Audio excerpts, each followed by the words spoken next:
Central 3.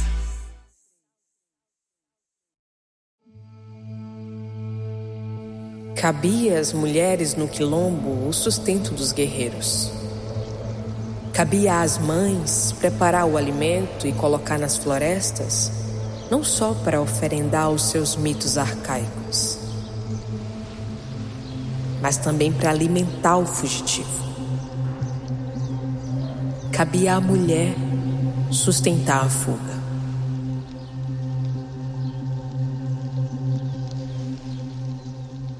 Essa que você acabou de ouvir é a atriz Jamile Kazumbá, citando as palavras da historiadora Beatriz Nascimento no documentário Ori.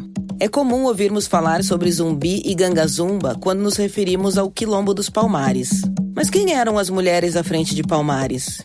E quão importante elas foram para a manutenção e organização desse quilombo que perdurou por quase um século? Eu sou a Tatiana Nascimento e esse é o podcast Vida Palmarina. Um podcast sobre como era a vida, a cultura e os costumes dentro do Quilombo dos Palmares. Em 5 episódios, você mergulha comigo e demais convidados para dentro do mais importante quilombo da nossa história e o maior de toda a América Latina.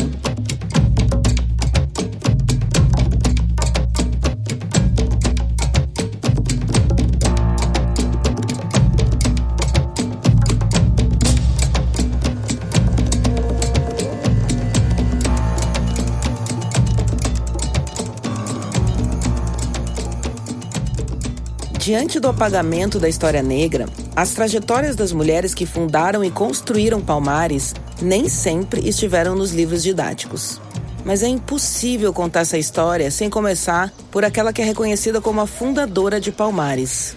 Seu nome é Aqualtune.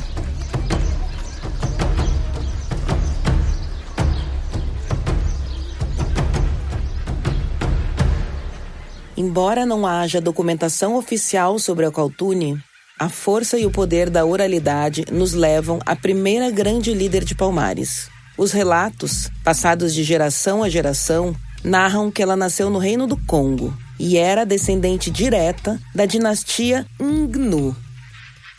Aqualtune pode ter sido uma princesa filha de Manicongo, nome dado ao rei. Participou de inúmeras batalhas contra os portugueses na tentativa de proteger suas terras, sendo ela a líder da Batalha de Ambuila, entre Portugal e Congo, em 1665. Nessa batalha, a então princesa foi sequestrada e enviada como escravizada para o Brasil. Chegou no porto de Recife, Pernambuco, e foi vendida para uma fazenda em Porto Calvo, onde hoje é Alagoas. Por volta de 1597, Aqualtune fugiu rumo às matas da Serra da Barriga, organizando e fundando o Quilombo dos Palmares. Os relatos não são exatos. Alguns apontam que ela própria foi quem organizou a revolta rumo ao refúgio. Outros, no entanto, dizem que o local já havia sido criado e que ela liderou um grupo de 200 pessoas. Independentemente das versões, os relatos são unânimes em apontar que os mais diferentes grupos étnicos reconheceram a descendência imbangala de Aqualtune. Ela se tornou líder e fundadora de um dos mais importantes mocambos de Palmares, que recebeu seu nome.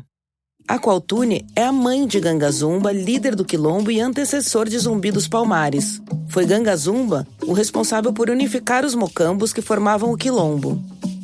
Como ouvimos no primeiro episódio de Vida Palmarina, a organização de Palmares seguia a tradição bantu. A sociedade era matriarcal e os governantes eram filhos da linhagem feminina, o que reforça a ideia de que Aqualtune esteve no comando palmarino por aproximadamente 33 anos. Não se sabe ao certo como ela morreu. Alguns dizem que teria morrido de velhice após a destruição do seu mocambo em 1677. Outras narrativas apontam que se tornou uma imortal e seu espírito ajudou a tomada de decisões de outros quilombolas, como Zumbi. Quem nos leva por meio das histórias das mulheres de Palmares e de outros quilombos é Marileia de Almeida. Marileia é historiadora e psicanalista, professora no Departamento de História da Universidade de Brasília, a UNB. É doutora em História pela Unicamp e, em 2015, fez doutorado na Columbia University, em Nova York, com foco nos feminismos negros estadunidenses. Sua tese, Territórios de Afeto, Práticas Antirracistas nos Quilombos Contemporâneos do Rio de Janeiro, recebeu menção honrosa no segundo prêmio de teses Ecleia Bose, promovido pela Associação Brasileira em História Oral. Marileia, em seu doutorado, você olhou com muito afeto para os quilombos do Rio de Janeiro, onde as mulheres têm um papel fundamental. Muitos quilombos pelo Brasil são liderados por mulheres, assim como o Palmares também foi erguido por Aqualtune. É possível dizer que os quilombos são invenções negras femininas? E qual é a importância das lideranças femininas para a permanência e manutenção desses territórios? Beatriz Nascimento está ali na década de 70, começando a fazer uma pesquisa sobre os quilombos, inclusive ela vai a Angola, ela está fazendo pesquisa documental no Brasil também, está pesquisando o Arquivo Nacional, está fazendo ainda de uma maneira bem inédita, está entrevistando pessoas, né, que são remanescentes de quilombo em Minas Gerais, São Paulo, pelo Brasil. Ela está olhando para essa documentação. Ao mesmo tempo, ela fez pesquisa em Angola, então está olhando também para o quilombo em África, a expressão do quilombo em África, e está entrevistando remanescentes de quilombos da década de 70. Aí ela vai problematizar essa definição para pensar o seguinte: veja bem, uma experiência que durou quase 100 anos, se fosse uma experiência somente em torno da guerra, não sobreviveria tanto tempo. E aí que entra o conceito que ela diz de paz quilombola. No momento em que Palmares não está guerreando, é que está se constituindo agricultura, vínculos, plantação, produzindo coisas. E nesse momento, as mulheres, as crianças e os velhos são importantes. Marileia, por muito tempo, essa história foi contada tendo como ponto de partida a imagem de Zumbi dos Palmares. Beatriz Nascimento começa, então, a deslocar esse olhar para uma narrativa mais feminina? Se na documentação da repressão, basicamente, as mulheres, ainda que elas tenham lutado, mas elas estão invisibilizadas, mas elas estão apêndice, né, dos guerreiros, digamos assim, né, o Mazumba e o Zumbi, é que ela vai dizer o seguinte: não poderia ser tão longevo se não tivesse o que ela vai chamar exatamente de momentos de paz. Porque o quilombo não é uma experiência para Beatriz de Nascimento como algo de fuga, só uma reação à sociedade escravocrata e colonial. O quilombo é a possibilidade de construir um estado e um espaço de existência aí com muito essas pessoas, né, que estão vindo de África, e aí também muito, de certa forma, influenciados pela própria experiência em África. Aí a Beatriz Nascimento começa a dizer uma coisa que eu acho muito interessante, que é quando o quilombo começa, quase que ela historicizando, quando o quilombo de Palmares se começa a transformar num mito. As experiências do século XIX, as experiências do século XIX quilombolas vão referenciar, isso aqui que está acontecendo, a luta pelo que a gente está falando, pela liberdade, tem uma história. Essa história está lá com Palmares, está com o Zumbi. E aí ela escreve um texto que é daquilo que se chama cultura. Então, e esse é um texto que ela vai criticar, inclusive, a ideia do mito. Ela está entendendo a necessidade histórica e importância, né, de se ter a construção de um mito, mas ela critica o mito. Ela diz assim: é triste, né, de um país que precisa de heróis. Jamile Kazumbá interpretando Beatriz Nascimento. É preciso haver um mito. É preciso haver um herói. E é preciso haver também essa independência da morte, essa libertação da morte, quando você tem que saber as falhas do mito. Porque só assim você cresce, quando você destrói seus mitos, quando você descobre que eles são iguais a você. É isso que é um Estado revolucionário. E aí eu peguei essa crítica do herói que a Beatriz está fazendo esse conceito que ela vai fazendo de paz quilombola, que dá visibilidade às experiências das mulheres, porque, de uma certa forma, os heróis, eles são construídos a partir de lugares normativos de gênero e raça. Zumbi tem que ser másculo, viril, forte, guerreiro. Ficou muito tempo essa ideia de que o quilombo é uma prática masculina, negra, viril, em torno da guerra.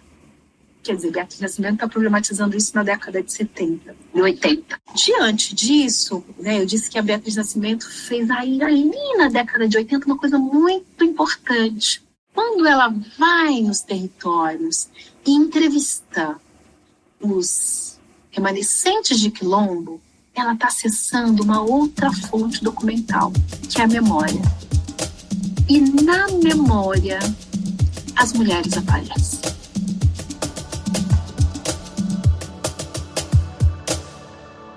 Carolina Maria de Jesus também transformou a força da oralidade em escrita. Uma palavra escrita não pode ser nunca apagada. Por mais que o desenho tenha sido feito a lápis e que seja de boa qualidade a borracha, o papel vai sempre guardar o relevo das letras escritas.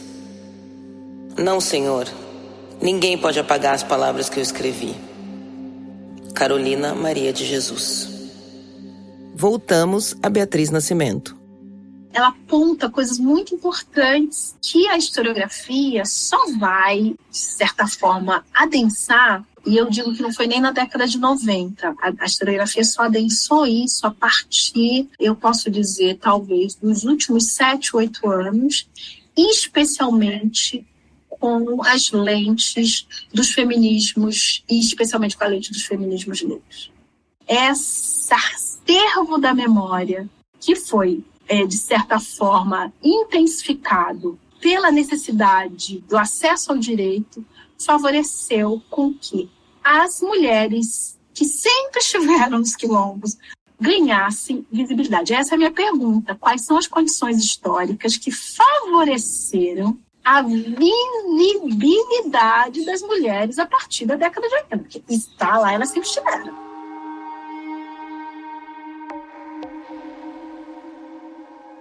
Aqui em Campinas, eles contam assim: a gente é da linhagem de fulana, fulana e ciclana. Aí, no quilombo de São José da Serra, nossa, aqui no quilombo de São José da Serra, a figura fundamental foi Mãe Zeferina, que não deixou o jongo se perder, porque só quem podia dançar o jongo eram os homens. Mãe Zeferina foi quebrando um monte de regra. Que negócio é esse das crianças comer por último? E aí, que eu defendo, que a partir da década final de 80 e início de 90, a ideia de quilombo começa a se feminilizar. Não dá mais para falar de quilombo sem falar de Aquatume, Dandara. Não dá mais para falar de quilombo sem falar de Mariana Crioula.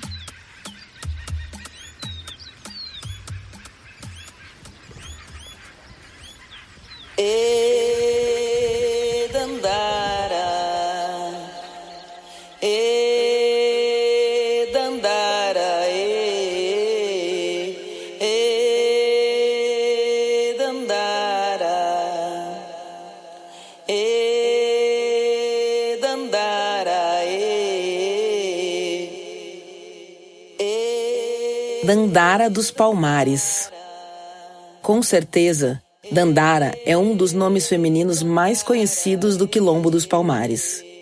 A imagem que a representa hoje está em muitos lugares. Podemos imaginá-la por meio de livros, cordéis, grafites em paredes das periferias do Brasil afora. E ainda, ouvir versos, músicas e pontos que gritam seu nome em forma de resistência.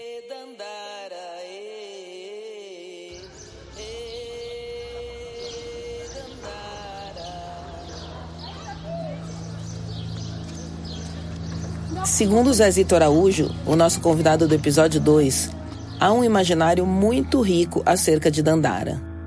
Um deles narra que Dandara já nasceu em um mocambo de Palmares. Responsável pelas atividades agrícolas e domésticas, também participava dos treinamentos militares no mocambo de Subupira. Guerreira, Dandara esteve na linha de frente dos combates. Segundo as narrativas orais, ela apoiou Zumbi em tomadas de decisões importantes. Foi Dandara que aconselhou o Zumbi a não aceitar o tratado de paz assinado por Ganga Zumba com a coroa portuguesa, já que isso não estava garantindo a liberdade de todos, tampouco das terras pelas quais estavam lutando. Não conseguimos dizer com absoluta certeza que Dandara era a esposa de Zumbi. Alguns relatos apontam que sim, e que tiveram 3 filhos. E que ela lutou bravamente contra o exército de Bernardo Vieira de Melo, Sebastião Dias e Domingos Jorge Velho. Mesmo com poucos registros sobre Dandara, temos certeza de que ela é um símbolo da mulher negra em todo o nosso país. No dia 27 de março de 2019, Dandara foi incluída no livro do Panteão da Liberdade Tancredo Neves, tornando-se oficialmente uma heroína da pátria, ao lado de Zumbi. Dandara é um símbolo presente e que inspira outras mulheres pelos quilombos do Brasil. Qual é a dificuldade de falar de histórias tão importantes, mas que foram e ainda continuam apagadas da chamada, entre muitas aspas, história oficial? E como isso se reflete nos dias de hoje? Então, para mim, mais importante se existiu uma Dandara ou não, são as condições históricas que reivindicam a Dandara. Olha, não dá mais para falar de quilombo sem as mulheres. Porque o que eu quero dizer com isso? É claro que hoje, de certa forma, aí, por conta de documentação, tem-se dificuldade de se definir se era uma pessoa, se eram várias, por conta das próprias fontes, né? Mas, para mim, menos importa se a gente vai achar as fontes, ou se é uma, ou se é várias, ou de que Dandara a gente está falando. Mais importante são as condições históricas que reivindicaram que a Dandara precisa ter história. Porque aí, do ponto de vista do fazer historiográfico, né, ela precisa dos vestígios para contar a história. A gente conta a história a partir dos vestígios.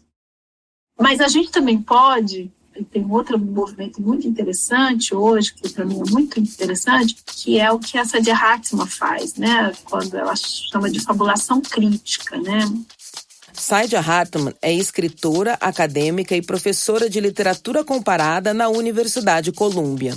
Uma referência nos estudos afro-americanos, Saidiya criou uma abordagem única que une história e fabulação crítica.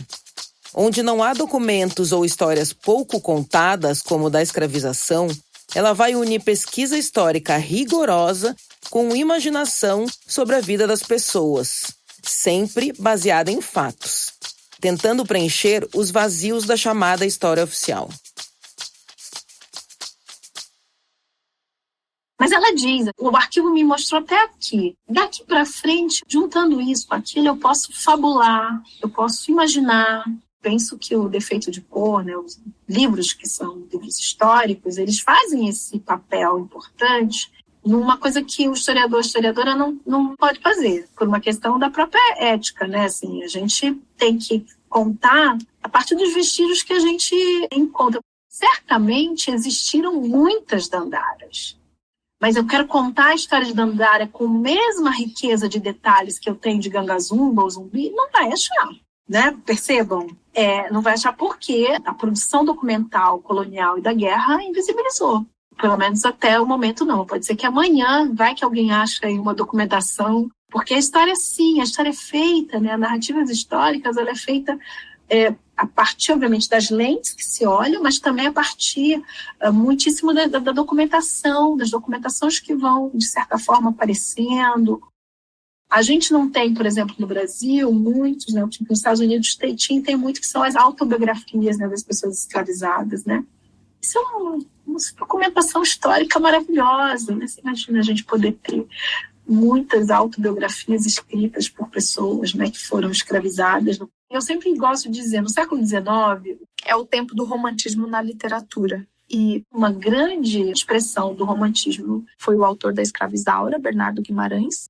Bernardo Guimarães, em 1870, escreveu um livro de contos, e num desses contos tem História dos Quilombolas.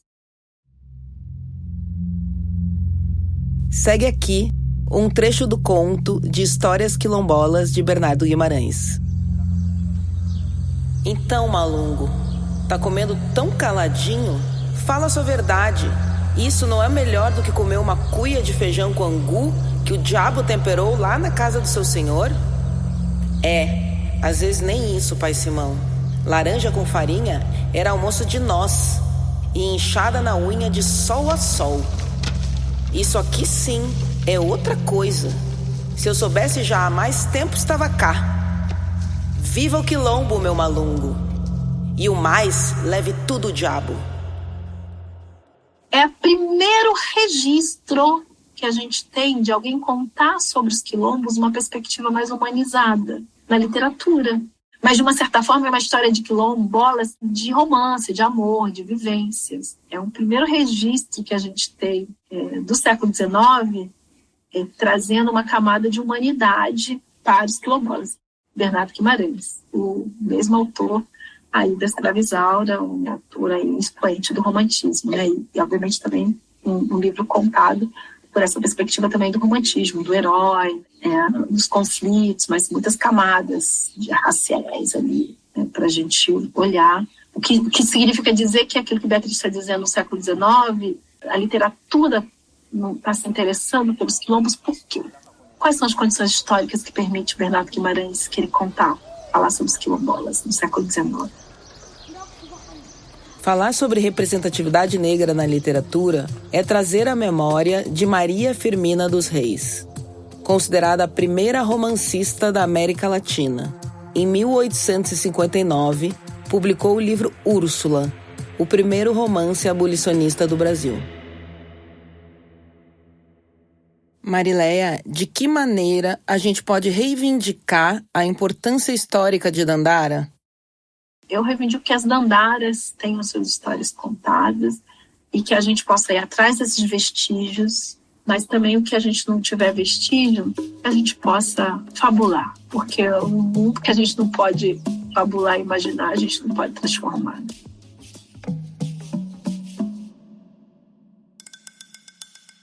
É importante salientar que, além de Aqualtune e Dandara, outras líderes também foram figuras fundamentais para a manutenção e organização dos quilombos pelo Brasil. Temos a figura de Acotirene. Segundo relatos, teria sido uma das primeiras pessoas a habitar o quilombo dos Palmares. Ela vivia na Cerca Real dos Macacos, que era o mocambo mais importante do quilombo. E era uma conselheira tanto para questões familiares quanto político-militares. É lembrada como a grande matriarca do quilombo dos Palmares. Outro importante exemplo é Teresa de Benguela, uma líder quilombola do século XVIII. Entre 1750 e 1770, Teresa foi rainha do quilombo do Coati-Terê, onde hoje é o Mato Grosso. O quilombo, formado por cerca de 200 pessoas livres, chegou a formar algo parecido com um parlamento nos dias de hoje, onde havia votações e tomadas de decisões. Produziam milho, mandioca e outros alimentos. Teresa foi morta em um ataque ao quilombo em 1770. Desde 2014, o dia 25 de julho é o Dia Nacional de Teresa de Benguela e Dia Nacional da Mulher Negra, além de Dia da Mulher Negra Latino-Americana e Caribenha. Qual é a importância de evocar Teresa de Benguela e celebrar o dia 25 de julho?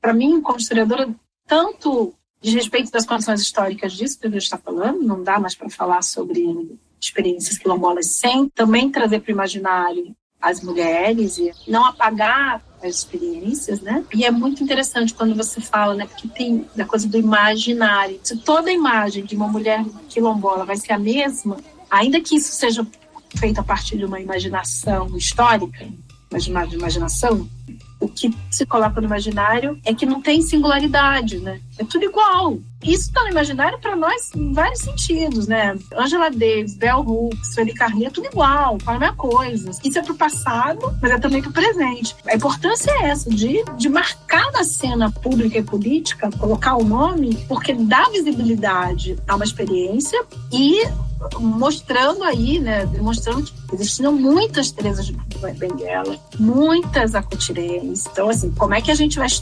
como é que a gente vai trazendo todas essas histórias também, na medida do possível, mas é importante ter essa representação e para a construção do próprio imaginário. Marileia, assim como a gente evocou as memórias e as histórias de quilombolas do passado mais distante, a gente não pode deixar de saudar e evidenciar as lideranças femininas quilombolas do presente e também de denunciar muitas atrocidades que vêm sendo feitas contra elas. Um exemplo disso é Maria Bernadette Pacífico, a mãe Bernadette, assassinada em agosto de 2023 no quilombo Pitanga dos Palmares, em Simões Filho, na Bahia, sendo alvo de 12 tiros dados por 2 homens na frente de sua família. O quanto a liderança das mulheres quilombolas ainda está ameaçada hoje em dia? Bem, eu acho que a Coordenação Nacional, né, da CONAC tem divulgado e tem atualizado constantemente os dados e os números, né, de assassinatos e mostrando que tem um crescente, as mulheres são alvo, né, alvo por várias, né, alvo pela própria vulnerabilidade, né, própria questão do gênero, e também porque elas estão à frente desses enfrentamentos, correndo riscos. É uma expressão, né, da violência, como essa violência incide sobre os seus territórios e os seus corpos, né? A CONAC, né, a Coordenação Nacional, né, das Comunidades Quilombolas, tem falado, tem denunciado, tem mostrado e tem dito exatamente isso, né, que se a gente não cuida e não protege as pessoas, pode acontecer, está demorando demais, mas pode acontecer de ter o acesso jurídico à terra e não ter as pessoas. É um extermínio. Então, tem um extermínio que se dá pelo conhecimento, mas também se dá pelo extermínio da violência física, né, sobre esses corpos. E isso, né, as lideranças têm falado, têm denunciado bastante, né? Nessa minha pesquisa mesmo, a Rejane, do Quilombo Maria Joaquina, ela diz isso, né? Ela faz referência a uma liderança e na região ali de Cabo Frio tinha sido assassinado, uma liderança do campo, um homem, e ela disse que ela gostaria de ser, que se chamava Sebastião, ela disse que ela gostaria de ser uma sebastiana viva. Inclusive a gente tende a pensar nos conflitos, né? Pensando muito nos conflitos em determinadas regiões, né? Que já tem um histórico, né? De conflitos, né? Centro-Oeste, Nordeste, mas os corpos e as pessoas quilombolas, seus corpos estão em risco diante dos riscos, né? Eles estão enfrentando grandes empreendimentos imobiliários, corporações, a indústria do turismo, o agronegócio. Então, é uma luta de Davi contra Golias, né? Precisa de muitos lugares e instrumentos de visibilidade para isso. E no caso da mãe Bernadette, né, que o filho já tinha sido assassinado, já estava sofrendo ameaças, né, como várias outras, em que não tem garantia, né, dos seus corpos serem protegidos.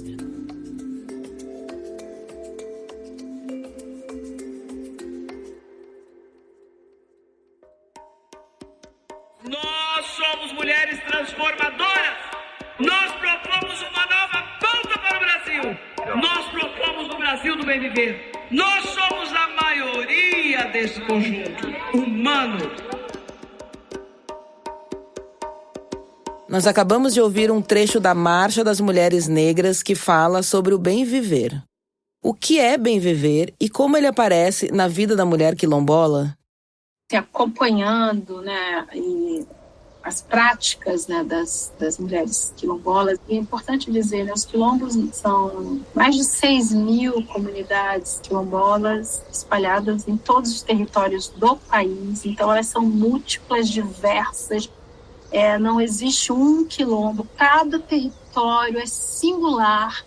Cada território tem a sua história, a sua singularidade e que passa por muitas camadas, né, desde as práticas culturais, o manejo da terra, os inimigos e os enfrentamentos que vão passar. O que, do ponto de vista dos dispositivos de poder, né, tem um ponto de contato é justamente, né, a insegurança jurídica, a violência que incide sobre esses territórios, né, o desrespeito, né, como que o racismo, né, se expressa, né, o racismo ambiental se expressa de maneira singular em cada território, e as respostas também que se dão institucionais, né, tem as respostas institucionais, mas os territórios também são múltiplas. Então, essas respostas são múltiplas, que dizem respeito de um bem viver, que você já começou a definir muito bem.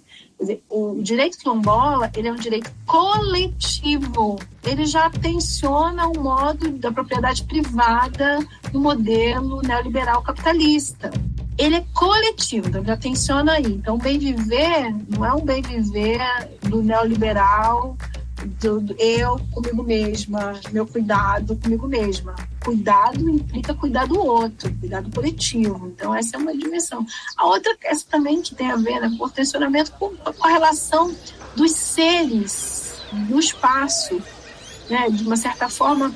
Ou seja, a gente sempre ouve, né, muito das pessoas, né, quilombolas, por exemplo, fico pensando, o Nego Bispo cria, né, o conceito de confluência, né, a ideia de confluência vindo da confluência dos rios. Bem, ele está num território aguado, cheio de água. Isso favorece a criação de uma concepção, né, que tem a ver com... Então, essa relação com os seres, com a água, com os rios, com os peixes, com os animais, com todo mundo que está ali, com tudo, com todos os seres que estão no território, essa também é outra concepção de bem viver, que não tem nada a ver, de novo, com essa concepção aí neoliberal, individualista. Eu diria, né, você me pergunta, acho que cada comunidade singularmente vai criando as suas práticas de bem viver que entrelaçam muitas coisas. E um tensionamento que também se dá interno, né? Porque as comunidades também não são homogêneas. Elas também têm tensões internas, né? As comunidades que existem hoje. Mas, digamos que o movimento político das comunidades quilombolas, né? Digamos assim, vai pressupor uma relação de estar no mundo que essas coisas todas estão entrelaçadas.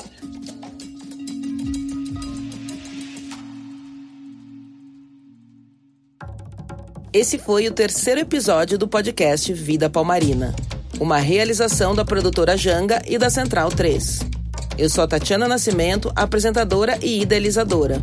Bebel Nepomuceno e Danilo Marques realizaram a pesquisa. Jéssica Moreira, o roteiro. Trilha sonora, direção criativa e finalização de som de Joe Prats. A coordenação de áudio é de Elaine Elias. Lyndon Johnson assina a direção de arte da campanha e Cirilo Dias é o responsável pelas redes sociais. Domênica Mendes é a gerente de operações e Caio Maia e Letícia Negrisiolo são os produtores executivos.